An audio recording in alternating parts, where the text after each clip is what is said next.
trying to find a pub to go to. One was crazy busy, but Sean decided to take us to the Grateful Fed, which by the looks of it, they wanted us not to be there, but as soon as they saw us, they might want to eat us. Like, I'm not really sure what was going on there.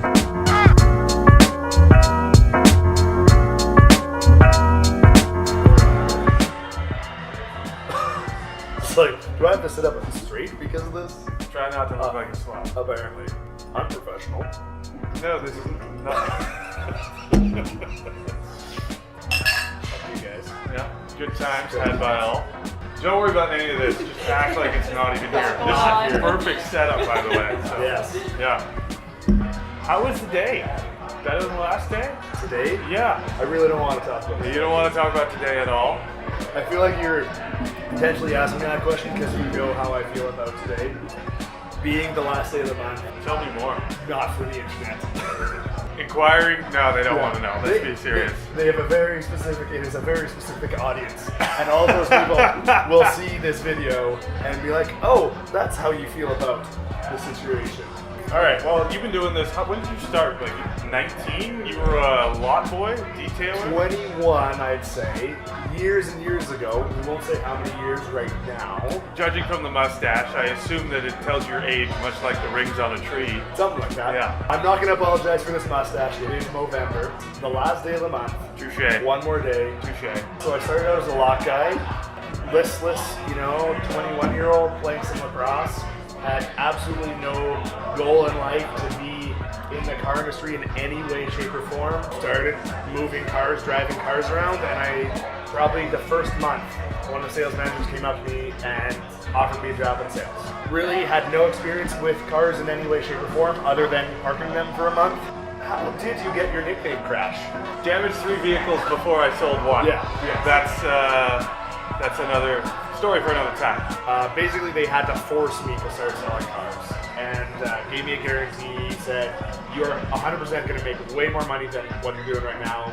Yeah, obviously that was 21, and now I'm Not 21. not 21 anymore. So it sounds like you've seen some shit, in other words.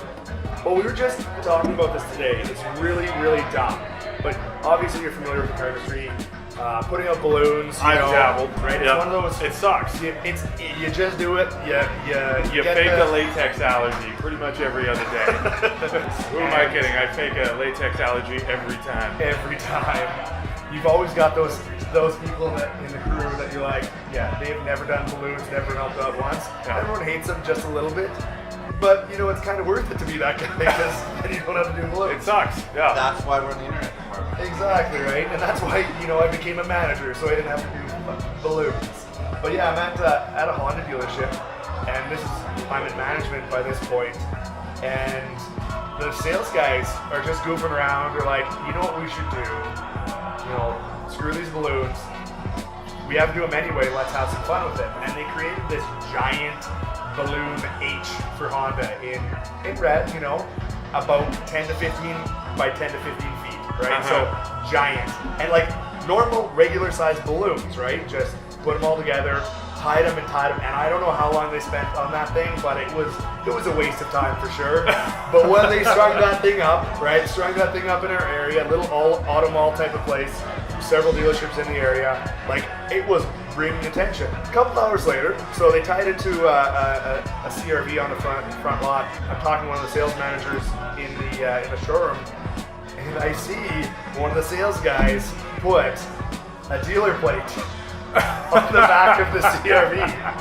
Like, I mean, I don't know. I just surprised. I'm like, no, he's not going to do that.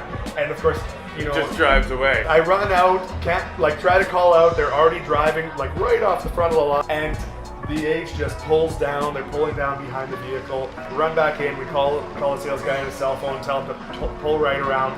Don't really tell him why, but just turn right around, come right back. Didn't make it that far, luckily, because that thing was way up in the air. How high was this?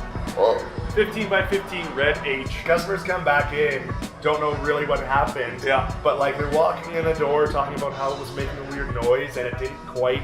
There was a lot of road noise in this CRV. Unexplained. Yes.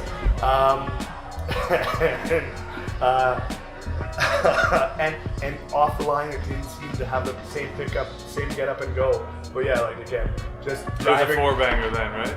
It is what it is. I appreciate all brands and vehicles. You have to say that you're a private salesman at the moment. Trainer, help out, consultant, help dealerships out, help their sales staff out with their prospecting.